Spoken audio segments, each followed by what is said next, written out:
So this is the hammer swing. 2.4, create hammer swing. On FSO, you have two different videos. One in green, you can see underneath it, it says example of a hammer swing blockout. It has all the keys and breakdowns to show the idea, but it's not refined or finished or flushed out. There's still things that need to be adjusted a little bit further. Underneath in gray, you can see this is refined. So if you can get to this green area, that is, and get it as successful as you can, that gets you up to about a B, right, a high B. But it's not, it doesn't show everything. It needs to, you know, as animators, we're looking for how do we improve things? How do we improve the arcs, the spacing, overlapping action? How do we show more weight? You can start to see the elements of it in here, but if you really take a look at both of them together, you can see that the second one really has a lot more weight to it. And that's because of added breakdowns in the beginning and at the end. It's also flushing out the lift a little bit more. You can see in the green version, notice if you've watched, that hammer tends to go through where the head would be.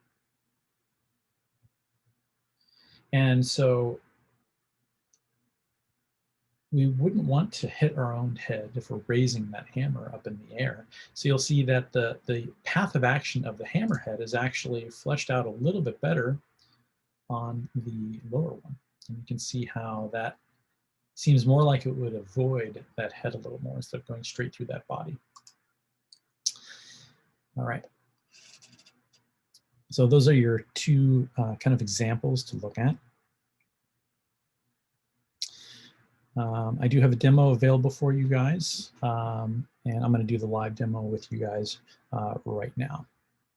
So there is our video, or excuse me, the Maya file for the hammer swing. And underneath that, I have some notes for you guys to think about. So one of them is, you know, a hammer swing. A hammer swing has, what does it have? Well, it has weight, that's one thing. And you need to think about what you are doing. You have a disembodied arm and it's holding on to a hammer. Well, a hammer has weight. So when we are posing out that object and we're thinking about how it moves, we have to think about that weight and that action.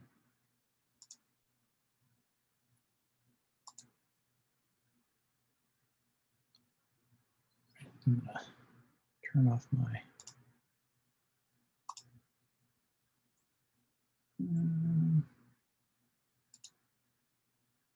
trying to get rid of my background here so you can see.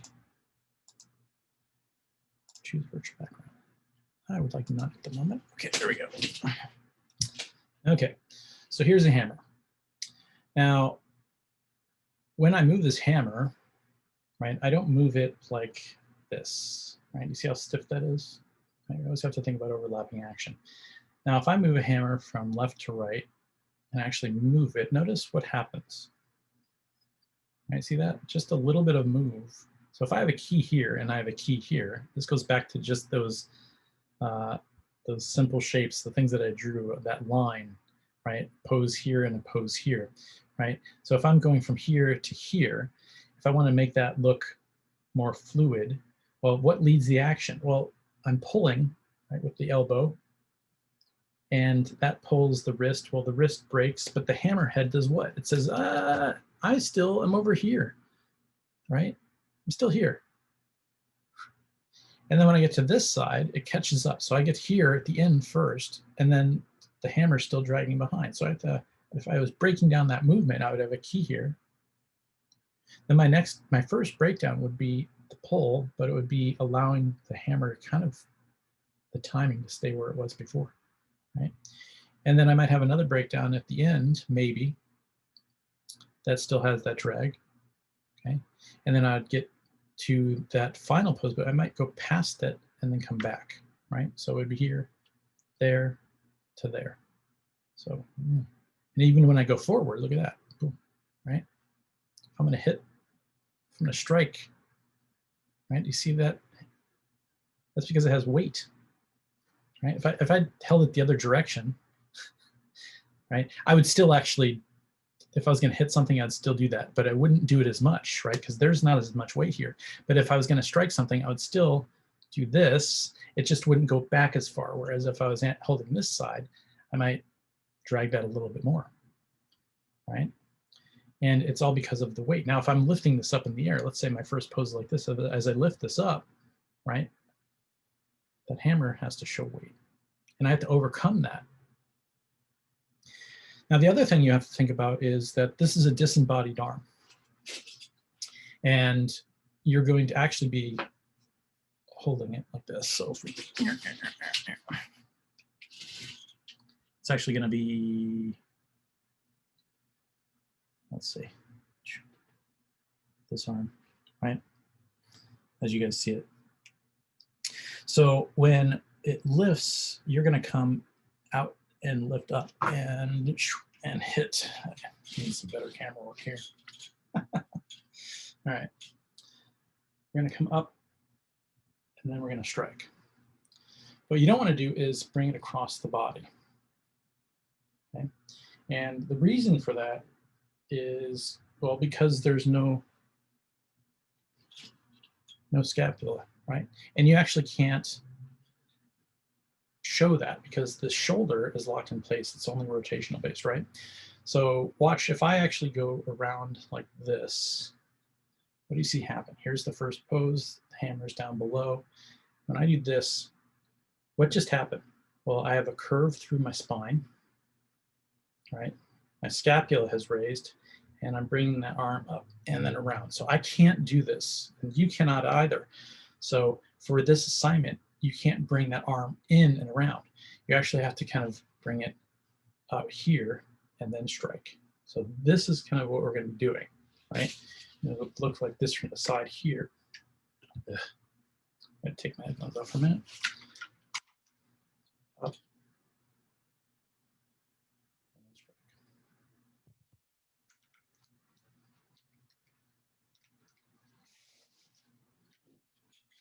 All right. Now, if we had a full body, it would be a little different because then we could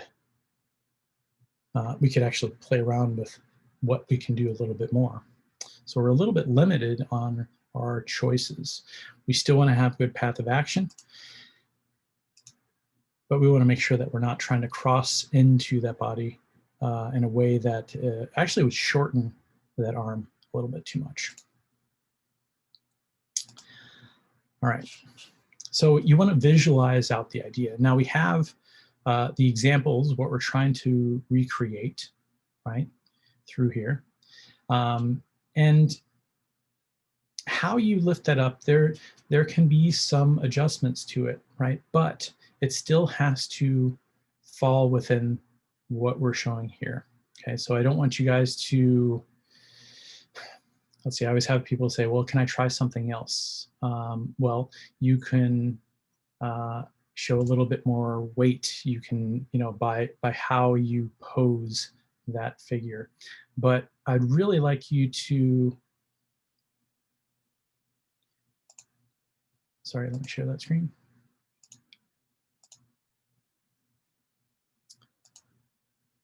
I'd like you to try to follow along with what we have here. And then if you're really excited about it and you want to try something a little bit different, try that afterwards, right? Because by following along with this, you're going to have not only our critiques live, but you also have the demos to go by to look at, to see if you're understanding that process, how to animate something, right?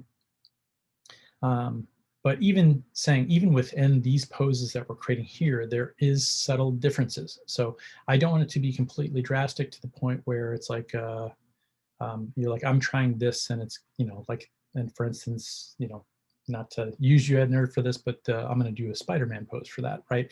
That would not fall within. We're trying to still try to replicate this idea, right? And trust me, there is still creativity within the sandbox that I'm trying to say. Basically, you're playing within the sandbox, but there still is creativity within it. Okay. All right. So first off, we want to think about the blockout. We're going to block out the main idea. We're going to key the extreme poses. And then after we get those extreme poses working, we're going to break down the movement between those extremes using keys to flesh out the action, right? We're going to be making sure that we key everything, key all, the elbow and the wrist together. So we want to create strong poses. We don't want any ugly poses on any of our keys. So we want to have good, strong poses. We have to think about the principles of animation, timing, slow in and slow out and spacing, anticipation, right? Where is the anticipation? Well, there's one at the beginning. We're going to have another moving hold at the top. Those are going to be our 2 moments of anticipation. We have arcs. Well, there's arcs. There's a path of action on the wrist. There's a path of action on the elbow.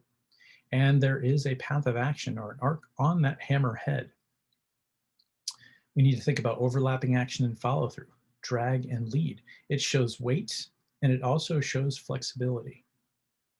Now the hammer swing itself has some very specific moments. There is a strike of the nail.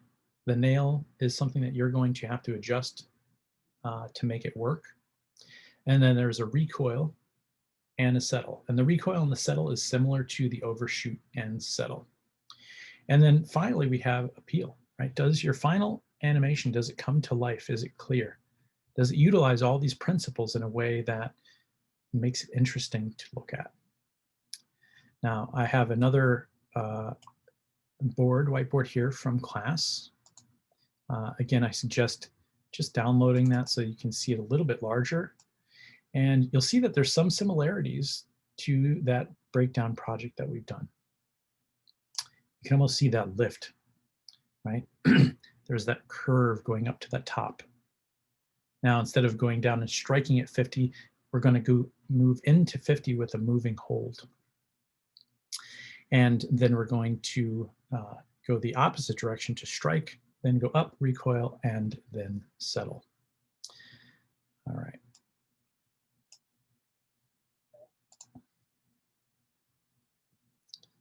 Let's see, so let me upload, get this video. Open up that, there we go. Okay, so here is the hammer swing file.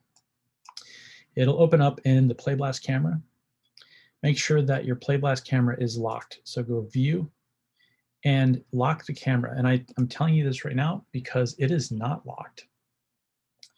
So if you go in and start moving things around, you will immediately not have your camera in the correct space. So every single one of you, when you open up the file, go View and lock that in place. Now, if you happen to open it up and move it, if it's at the very beginning, just open up the scene again and then lock it, you'll be fine.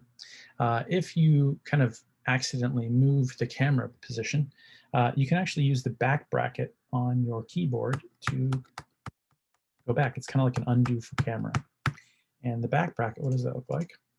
The back bracket on your keyboard looks like this. And typically there's another icon on that button as well. So that's the button. On your Mac, it's next to the P. And if you click on that, it will Z back basically your camera move. If you've gone too far and you're not sure on that, you can always ask me, or you can take a look at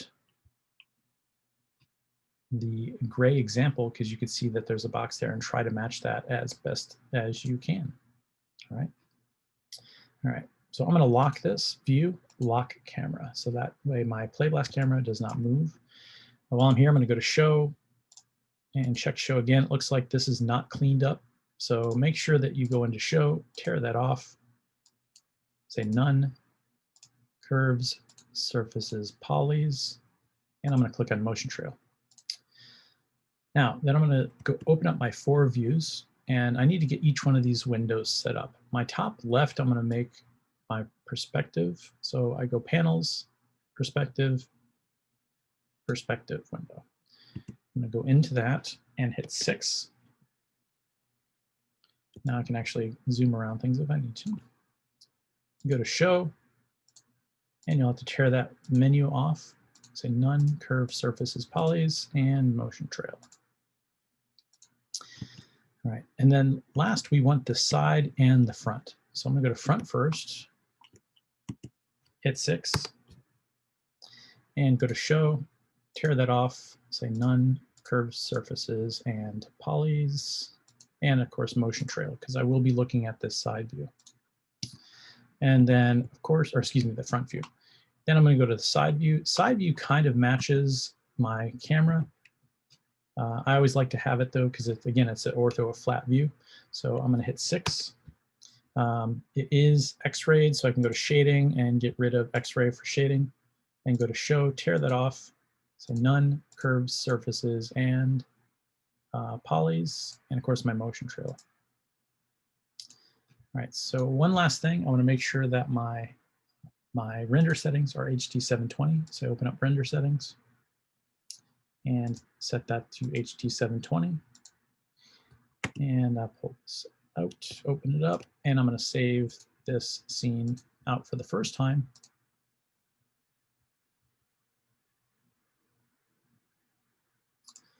And I might as well just put my name on it. So I'll just set it up with that Rebold, Dan 2020. And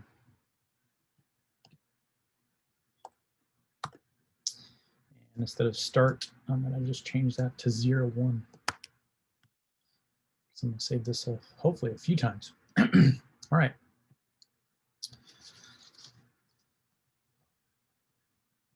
So let's go into perspective so I can introduce you to this rig.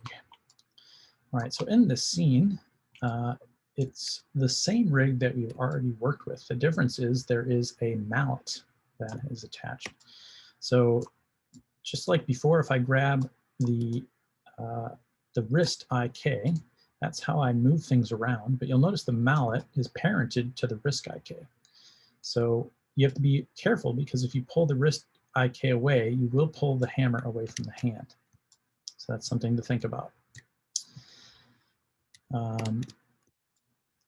Just like before, we have the elbow, and the hand itself we don't need to worry about because it's actually gripping that hammer already. Now, if I ever need to make an adjustment, then I could go back in and make some changes if necessary, but I always have to make sure that everything's keyed. Now, there is a controller for the hammer, and that controller for the hammer is right at the end of the mallet, excuse me. And that is what gives us the ability to use squash and stretch on that mallet. So in the channel box, you can see that it says mallet SNS. So if I middle mouse and I scrub, I can actually add some squash and stretch. There is also mallet bend. I'm going to be very careful how you use that, because if your mallet intersects with the hand's geometry, and we can see that, that is going to cause a problem. One of the things that you want to be very careful about doing is not dragging, selecting over the mallet and the hand, because what you'll get is if you translate or rotate, you'll get a double translation or a double rotation. And what will happen is it'll pull both away from each other, but it doubles it, right? So it makes it even worse. And if you ever, let's say you kind of zeroed out, then just your, that's going to break it. So you see that? So make sure that you, when you're moving or translating the wrist, that you only select the hand icon. So that being said, remember that mel button that I made? I'm not going to make another one to add the hammer into it. I'm going to leave that off. So my mel button just selects the pull vector, the IK, and the hand. All right, I'm going to leave that hammer. I'm not even going to animate anything on that hammer until I'm completed. So let's take a look at what we got here. When you select the IK, you'll notice there is one pose that is given to you, and that's it. So this time I'm only giving you the start pose. You do start at frame 10. Now, when we look at the action, what happens, we can see that there's an anticipation at the bottom. We lift the hammer up. There's a moving hold at the top, then there's a strike and a recoil. Looking at the notes that I've given you on the whiteboard, I've actually given you your extreme poses. So for the blockout, we have frame 10, that's the first one. It's already been given to you. We are going to have, in the initial blockout, we're going to have a high pose at 50. We're going to have a strike at frame 55. We're going to have a recoil. I did not give you a time here because you can play with that on your own as far as how much time is given. And it might work, it might not work. If you give too much time, it might not work. If you watch how I handle it during the demo, you can play around with that time a little bit, but how you get it to work is how you space the breakdown between those two keys, right? And of course, then finally we have our end pose. So we start off with 1, 2, 3, 4, 5 extreme poses, although we could always say that the anticipation is a 6th because we're going to be moving backwards. All right, so let's just start this off, and really I would like you guys to follow the timing as well. So I'm going to start with the high pose, frame 50, and so I'm going to go out to frame 50, and I'm going to pose out frame 50. So I'm going to raise that hand in the air and bring that mallet back.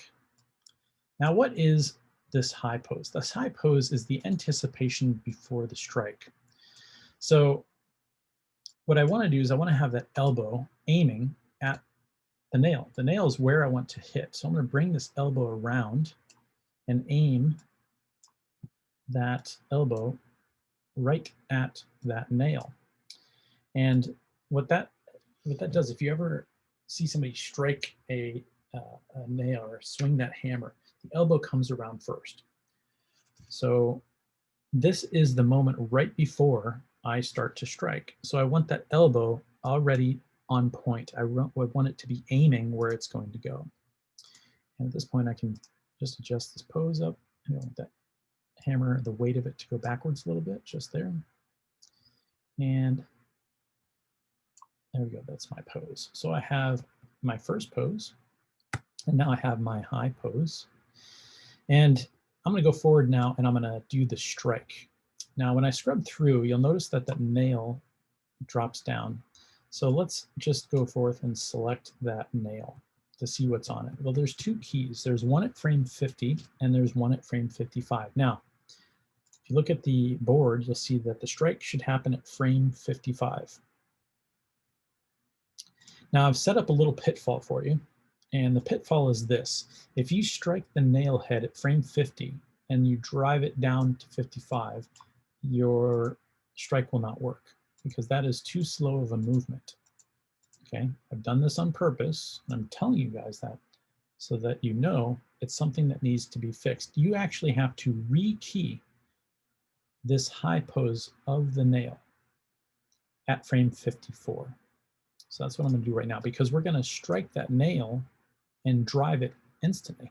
We don't get to see the nail being driven in. If you ever watch a video of somebody striking a nail, you actually don't get to see it driving in, not unless you have slow motion video, and then you might be able to see it. And that would have to be like 2,000 frames per second, but we don't get to see that.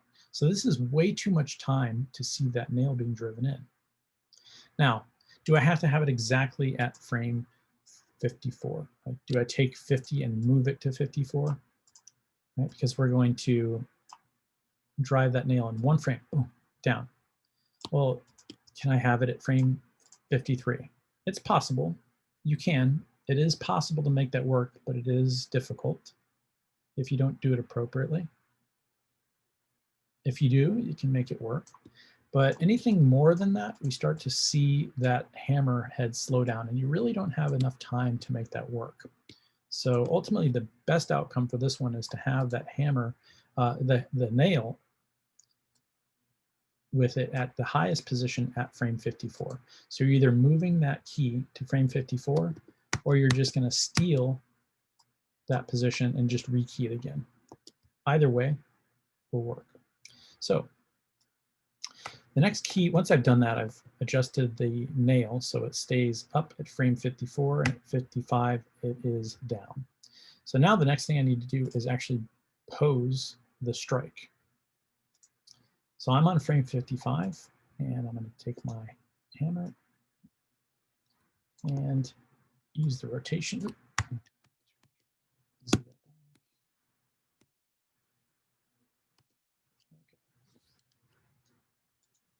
Hit D.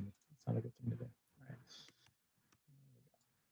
Let's move this forward, rotate, and get that hammer.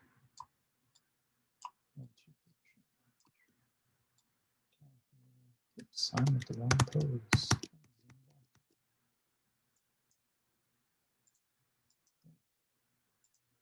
Frame 55. Okay, on frame 55. Now I can get that pose there. And this hammer. What I don't want to do is pull the hammer away. So it kind of takes a little bit of adjusting to get that hammer into place. Now, my suggestion for this is you don't want to necessarily have this hammer perfectly parallel. That doesn't look good. It can be better if it has a little bit of angle down. That can help. You can have it like this if you're going to strike instantaneously, right? But you wouldn't want that if you're going to do that. Let's see how I said earlier, having it at 53 and you're driving that nail down. Because if you do that, what it'll end up looking like is this straight up and down movement, and you don't want that. Now, I'm not going that route. I have the nail at its high point, or I will have the nail at its high point at 54. Oops, what's going on here?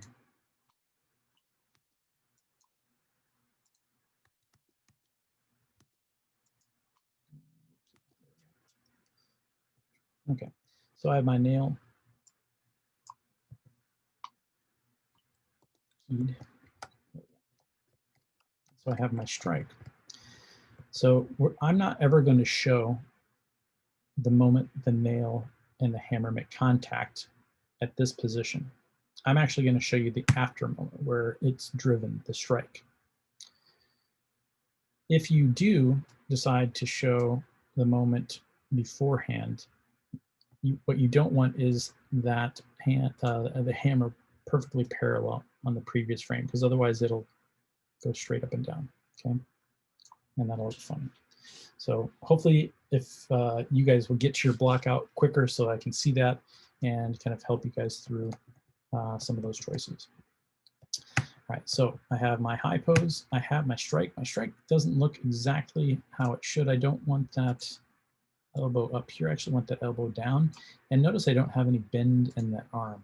So I'm going to bring that hammer back a little bit. And I want to take a look at what it looks like from the side here. Okay, that's pretty good. Make sure that it actually is on the nail. And there we go. Okay.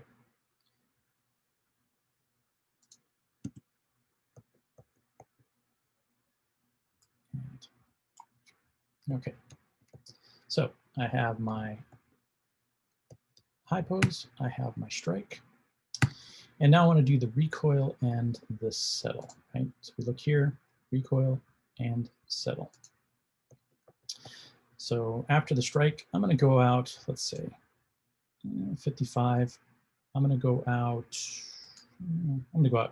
5 frames. And I'm going to raise this up. This is the recoil. And rotate that up a little bit. Now, what does the recoil represent? The recoil represents the hammer kind of popping off that nail and the hand coming up and the hammer rotating up. Now, this is the high point right here. After the recoil, the hand is going to settle out. So the arm is going to drop down into its final pose. So I'm going to go out to frame 68 and I'm going to drop that down a little bit and then rotate that hammer down slightly. So that's my finish. How about that? Now it's not completed, it's not done. These are just the extremes.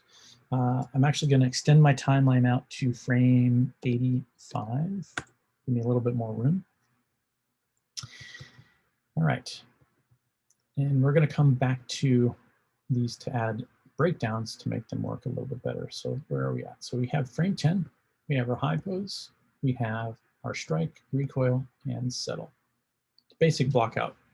It's not fully finished, and there's definitely some things that if we scrub through, they're going to run into some problems. So this is probably not a good time to scrub and think, oh my gosh, something's going wrong. Because yes, there's some odd rotations that are going to be happening with this. Some of you might say, well, what about the Euler filter? And I'd say, yes, you can use the Euler filter, but I'm not going to use it right yet. Because if I use it right now, what would it fix? Well, let's find out. Curves, Euler filter. Okay, so it obviously did something. Now let me scrub through here. Well, now what the Euler filter does is mathematically says, I'm going to fix the rotations to how they should be. Basically it's almost like the most simplest way for it to get from one rotation to the other. And so what we have is the rotation of that hammer going the wrong way, because mathematically it's quicker to go this way to this pose here, right? And then as the strike, it's quicker to rotate this way underneath. So that doesn't actually help me. So I'm not going to use the Euler filter yet because, well, that doesn't help. Let's see. So I still have some weirdness. And actually on the lift, I'm not doing too bad right yet. But on the strike, that's where that weirdness shows up. So I'm going to wait until I break this down a little bit more. Well, first things first, I want to add in my anticipation. I don't want to leave that out, so I'm going to get that in, and I want to put that at frame 20. Now, I'm not going to scrub out to frame 20. What I'm going to do is actually take frame 10, make sure I have the entire arm selected, and I'm going to rekey frame 10 at frame 22. Now, I'm not going to leave it in that position. I just wanted to make sure that the arm wasn't going up too high or changing its rotation. I wanted to keep it somewhat close to 10, because my anticipation, what we'll be doing is going backwards a little bit. So I'm going to translate that arm backwards. So now I have my anticipation translation. I want to add a little bit of rotation. So on frame 22, I'm going to drop that hammer down a little bit. So I have frame 10, frame 22, the hammer's rotated down. Now this is a good time to take a look at this from the front, because 10 and 22 from the front, you'll notice that it doesn't look like there's much of a change from the side, except for the hammer dropping. Now, I'm going to be raising that hammer up from this position to this position. So as that hammer comes up, the elbow is going to go outwards, and that hammerhead's going to swing in. So what I want to do is actually on frame 22, rotate that hammer a little bit. So now I have frame 10, 22, and then I'm going to lift. All right.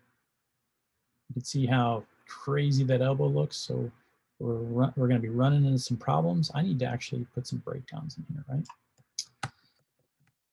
Before I do that, I do want to just improve that anticipation pose a little bit. So I'm going to select the elbow, and you can see where it's hidden on that arm from the front view. I'm actually going to bring that elbow out on frame 22. Okay. All right.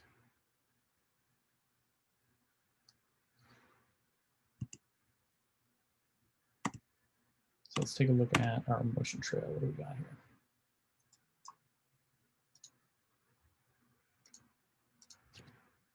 Right now, it looks pretty linear to me, doesn't it? It comes up, goes around. So let's put our first major breakdown into this. Now, the first major breakdown that we're going to put is 32. 32 is going to define the forward part of that swing. So I'm going to come in here, go to frame 32. And I'm going to move that arm forward.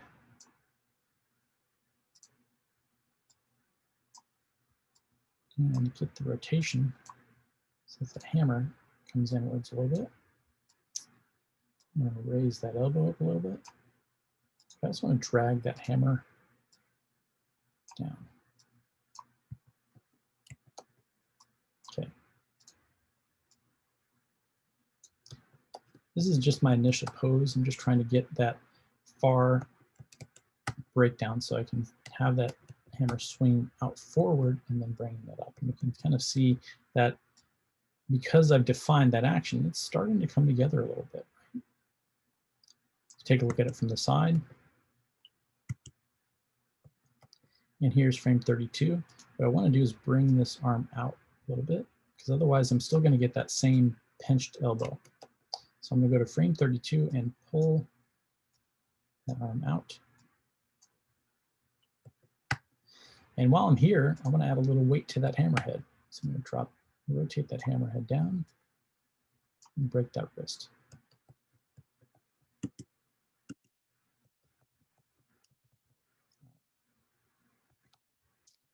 So now we got our middle.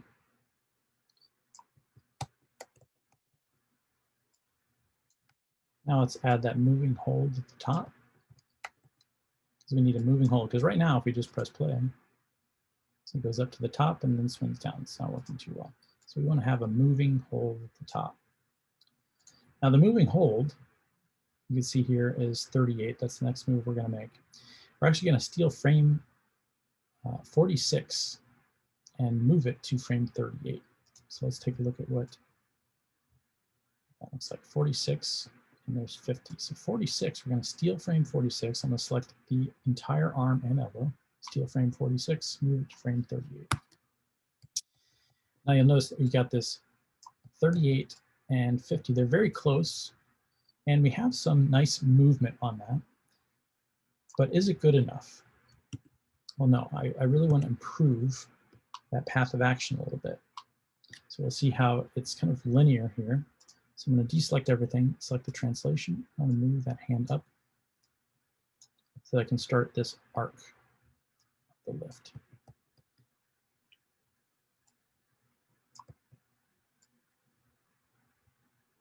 Now another thing I can do as well is I want to make this transition for this moving hold. I'd like that to stand out a little bit better. So I'm actually going to raise this up, rotate this back, just try to get that pose working a little stronger. So I kind of want to see this rotation of the hammer through the spot. There we go. It's going to look much nicer. All right. So next, if we look at that path of action, it's kind of, well, it's a little linear right through here. So what we want to do is sculpt this area out. Plus, if you look at that pose, remember when I talked to you guys about ugly poses? You see the silhouette on this? It's not a very good looking pose. The arm is crunched in. You can't see the hammer. So I want to make this pose a little stronger. So I'm actually going to put a breakdown at frame 35. That's 35 is almost the ugly area of that pose. So it's a good place for me to take that and utilize it as a breakdown. So I'm going to push this out, improve the arc. And then I'm going to rotate that hammer out a little bit further and then actually add some drag to that. I'm going to clear up this area. And what I'd like to do is get that elbow so that we have that lead, that pull. And here we are, this. Remember that elbow that we did earlier on the gesture, right? We even did that on 35 where we raised that elbow up, right? So now look how much stronger this pose looks. But at the same time, as I look at it, See how stiff the pose looks from the wrist to the forearm. I need to add a little bit of drag. So I'm gonna break that wrist down a little bit. Now that pose looks much stronger. And we can see what happens here. I got a nice transition. Pull that arm up, spins around. Okay. Okay. Looking pretty good. So I have my lift. Now the lift isn't done. I do need to kind of make this lift a little bit stronger. Now in the demo that is already on here, okay, this doesn't go into the added breakdowns that I'm going to put between 10 and 22 to actually flush this out a little bit further. So I'm going to show you guys how it's going to improve this spot. So what I'm going to do is put a breakdown between 10 and 22 to show weight of that hammer and to add fluidity to it. For that, let me just do a quick play blast of that area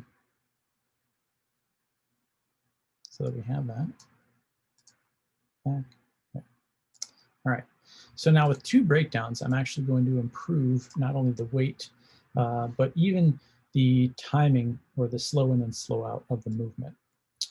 So between 10 and 22, I want to show weight. Right now what's happening is the arm goes backwards and the hammer rotates down. What I want to do is put a breakdown at frame 16. And with that, what I want to do is drag the hammer head back to where it came from and allow that overlapping action, right, to happen so that instead of the rotation of the hand and everything happen at the same time, if I go to frame 16 and I rotate the hammer back to point back to 10, what I'll get is a slight lift, very slight. And that lift works with the fact that the arm is moving backwards and that wrist is breaking. So that gives us a break in the wrist. And then after 16, the hammer drops.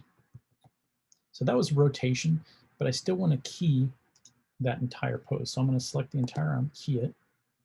And then what I want to do is move that hand off that linear movement. So I'm going to deselect everything and select just the IK. And I'm either going to drop to get a nice curve down, but I want to make sure that I don't lock out that arm so that it can't go too far. Or I can raise it up just a little bit and have that arc go up and down. So that actually is going to work much better. So I'm going to go with an upward arc. And that one breakdown now is going to help show the weight of that hammer. Now the next breakdown is from 23 to 32. So if I just let Maya interpolate this, this is okay, but it can definitely be better. Now, I don't give you a frame for where this needs to be. I just put a mark there, but I'm going to put mine at frame 26. And we did the same thing on the gesture, right? So I'm going to go to frame 26.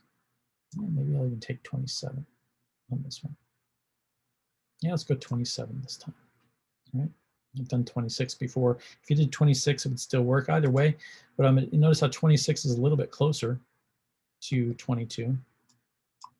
So either if I took 26 or if I took 27, I would actually make the same pose. I'm just going to, I'd be stealing away of one of these in-betweens. So it would be a little bit snappier than if I did it with 27. So let's do that. I'm actually going to take 27. Again, if I did 26, I would be doing the same thing. I'd be lowering that pose. Notice how I use it to sculpt out that curve of that lift. Now, because I just took that pose and translated it down, I'm allowing Maya to kind of rotate that for me a little bit. And because I already made 32 and I got that pose in its correct place, I'm getting a decent rotation in on the body. We can kind of see that here in the front view, right? Because Maya is basically it's trying to do the calculations to 32. So I didn't have to rotate that in further. It does it for me, right? But what I would like to do is maybe add a little bit more weight. So as that hammer drops and moves forward, what I might want to do is just rotate it down a little bit more and maybe back a little bit more. And what that's going to do is add a lot more weight to that area. So let's take a look at what we had before. Okay. And let's get this in a similar spot.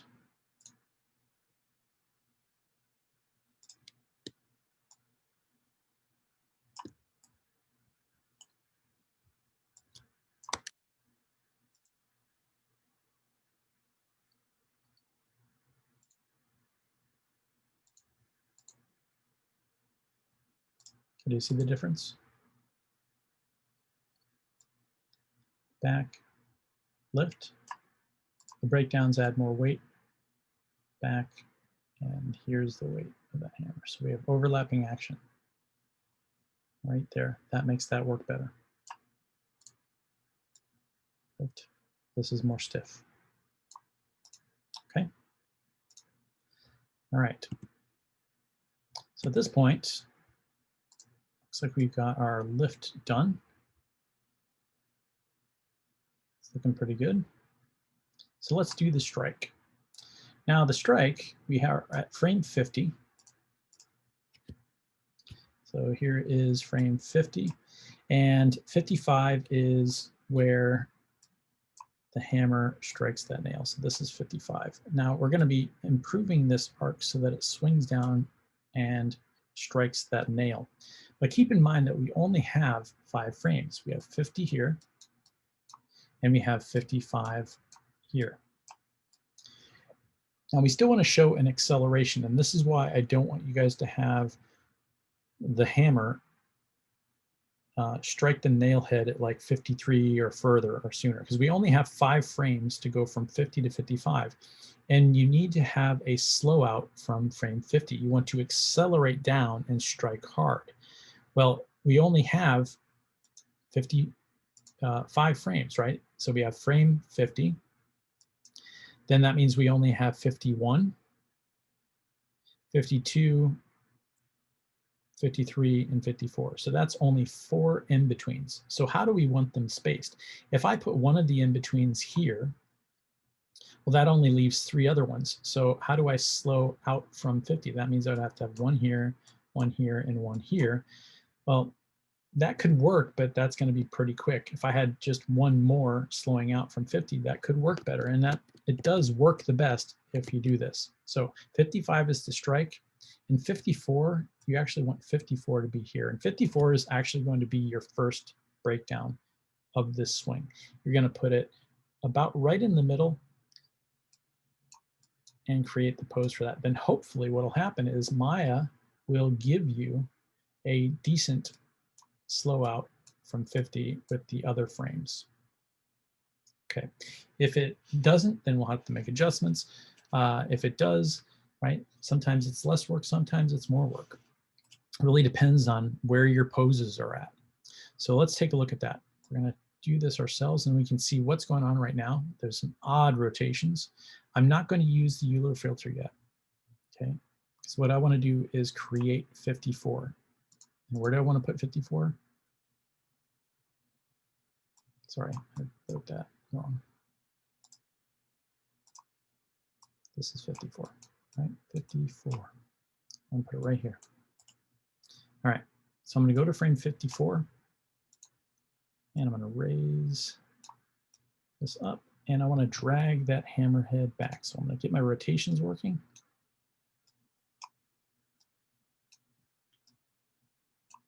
Okay, I want to find my elbow. Get that keyed right here. There we go. Okay, and we have our first pose 50. That's 54, and then the strike. Now we can scrub and see what happens. All right, well, looks like it worked out for me this time. Sometimes, you know, if you actually put 54 where it's supposed to go, that should Maya should actually go, oh, okay, I see what you wanted. Because basically what you're doing is saying this breakdown here defines the path of action. So now when Maya runs its calculations, it goes, okay, I get this. That rotation is easy. It's from here to there. It's not going to go underneath anymore. And then from here to there, the best rotation is still from here because there is no in-betweens, right? If you gave this time, if you added in-betweens, it actually might want to swing underneath. But I have this at frame 54. So I actually have been given what I need. I don't need to make any fixes.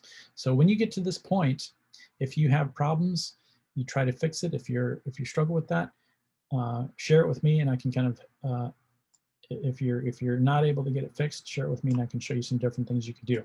But one of the first things I would do if I did have some auto rotations here is use the Euler filter. But because I'm not, I'm actually going to not use the Euler filter because everything seems to be working. At least I think. Let me check my ghost. And you can see here with the ghosting, it only ghosts the hammer. And here's frame 50. This is 51, 52. I am getting a slow up. That's good. That's 53. It does slow down a little bit right there. So these two are a little bit closer than I might want. So let's go to, you know what? I actually might put another key then at 53. And what I'll do is I'll just move it backwards a little bit, because I want to really have a nice slow out.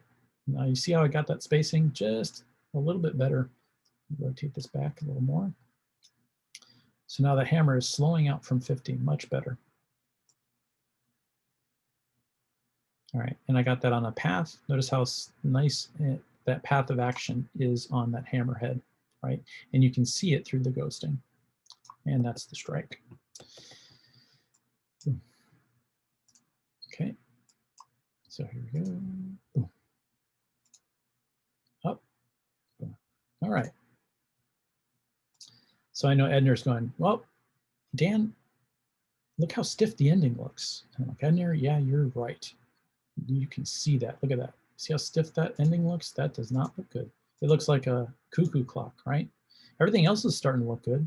See how fluid things look? There's from one pose to the next. I mean, if we flip through this and we look at each pose, you know, flipping back and forth, the animation's working pretty good. When we look at the in-betweens with it, that actually works pretty good. I might think that elbow, yeah, I might have some elbow work to do on this one. See that elbow kind of comes forward a little too quick right there. So I'm going to come back to that after I do my strike and settle. So let's get the strike and settle. Here's my strike. Here's the recoil, and there's the settle. So I need to break down between each one of these to make it work. And then after my last pose, 68, the settle, I need to finish that off, okay? So the first breakdown is between the strike and the recoil. And what I'm going to do is go out one frame, 56, and I'm going to key that. And then I'm going to move it out onto an arc. Now, if you look at my drawing here, you can see how I curve this up into the recoil and then curve it down. It doesn't have to be exactly like this, but you do want a curve. So I'm going to take 56 and move that out. So it comes and strikes here, goes forward a little bit, and then rotates up. And you can see how it now has a curve going up into 60. Now, I do want 56 to be a little bit higher off that nail. I don't want it to be too close. If it's too close, it's not going to work. I also don't want it to be so high that it, you know, pops up too fast. So I'm trying to find a good spot. Right in the middle could work, right about there. Okay. And actually, if I have it lower, that works there. If I have it a little bit higher, my wrist pinches. So if I have it a little bit higher right there, that could work, but I might actually have to take some of the rotation away. So it's going to really kind of pop off that nail. Boom, right? Now that's going to give us a nice little moment here where, let's see, I got 4 frames to go up into my high pose of that recoil. Now, this is how we make this not look stiff. Going from 60 back down to the settle, something has to happen. Now we did this before, right? On the gesture, remember the overshoot and settle? What did we do with that hand, right? The momentum of the hand carried through on that action, right? So here we've got 60, right? And then the next one is 68. Now, draw this one here in green.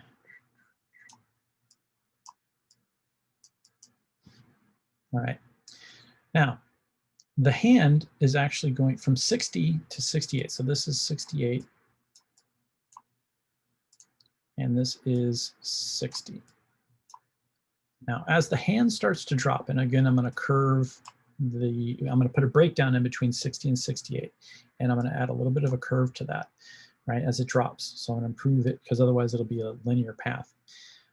So I'm going to put a breakdown at probably maybe 64, okay? And what happens at 64 is this. The wrist is going to be a little bit lower, right? Because the wrist is dropping, the arm is dropping. But what about the momentum of the hammerhead? Now remember, the hammerhead struck right here, and then it rebounded up. So the hammerhead's doing this, it's curving up, right? Well, as the hand drops, okay, remember what we did with the hand last time? As the arm drops or the wrist drops, that hammer is going to continue to go this direction, right? The momentum, because the momentum is going this direction. So as the hand drops, the momentum of the hammer is going to continue. So I'm going to actually rotate that hammer to about here, right? And then after that, it'll in between down to 68. So I'm going to go to 64. And I'm going to rotate, actually I'm going to key that position. And then I'm going to move it on an arc over here, out a little bit. So now I've got that, kind of see that little arc, right? Up, down. And go back to that pose.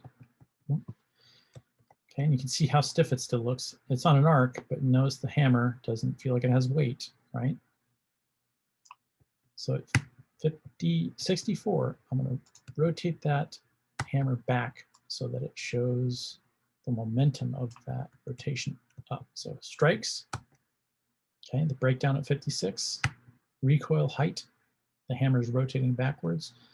64, the arm drops, but the hammer's momentum continues to rotate up, and then it falls into its position at 68. Now, 68 is not our final position, but if you look at it, it's starting to look good. See that?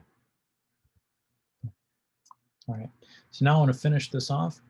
And to do that, I'm going to go and create another key 10 frames out, 78. And all I'm going to do is slightly add a little bit more rotation down from 68 to 70. I don't want to do a lot because if I do too much, it might look like it sticks. And if that happens, then you'll have to address that. But there you go.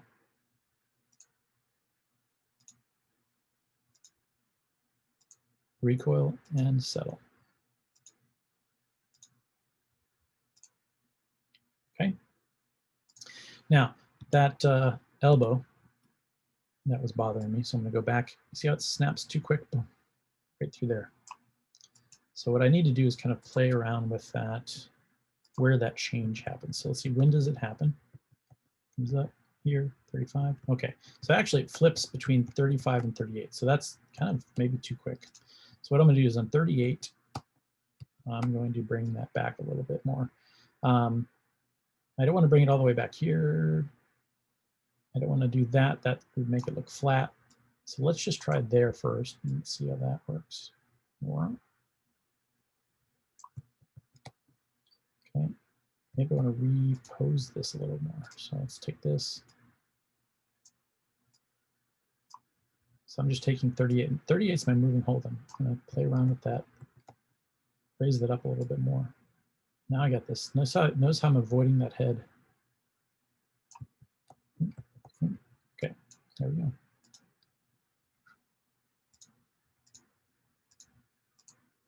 Okay, the other one then, maybe we want to soften it up from this side, right? So maybe here,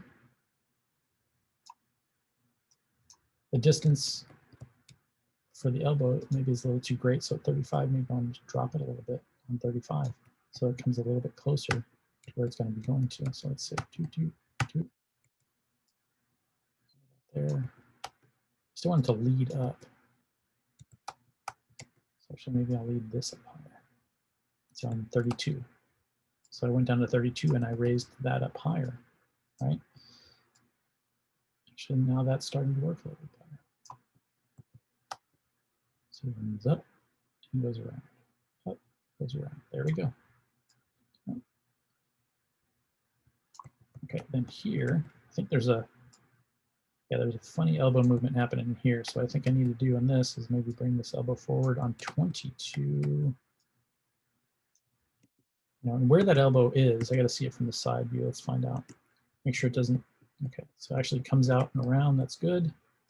Bring that elbow out further. Follow that path for that elbow. Okay, it's good. Okay, it comes in. Okay, I'll pull that elbow out. There's my problem there. There out. So it comes back in too soon. So here, bring that out. Boom, boom. Okay, because at 50 I want it to be in, but it came into center too quick. So now do you see that? Now that elbow comes up, stays the outside, then it comes in. So now that's going to give me a much better rotation on that shoulder or the elbow. I'll slow that down so now it's not going to make that weird move. There we go. Look at that elbow now.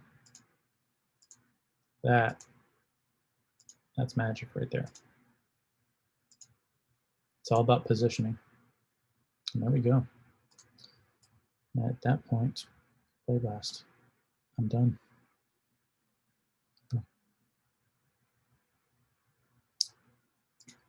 Maybe we should do a better play blast now. All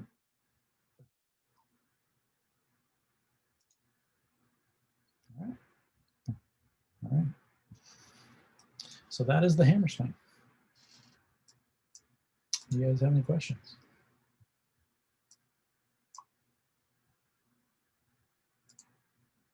All right. So we're going to head to lunch. And then when we get back, we'll jump right into the hammer swing. My suggestion, again, is do that quick lockout, right? You want to get, you have your first frame at 10, and you want to do the block out. So you want to get 50, which is your high pose.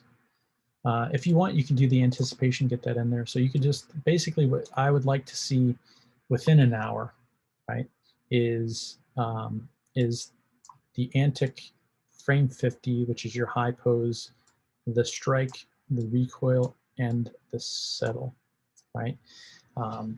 And I would say that if you go past an hour, you're overthinking stuff, right? Or you're not working. It should not take you more than an hour to do that. Okay, so I want to give you guys a time limit so you know where you need to be. If within an hour you're not done with that, then just get on with me. Say, hey, I'm struggling. I couldn't get this to work, or I ran into some problems. Whatever it is, I don't. There's no judgment in that. I just want you to understand how the amount of time you should be able to get that done in that spot. Okay. And that fits with you guys doing this for the first time, all right? So those poses, as best you can, the sooner you get them done, the sooner we can take a look at it and make adjustments on them before, right? Because if you try to go past that, if those keys don't work, the keys that I just circled, if those don't work, then the breakdowns won't matter. We'll be deleting those breakdowns and fixing the keys. We need to get those keys nice and strong first, okay? All right. Well, you guys enjoy your lunch,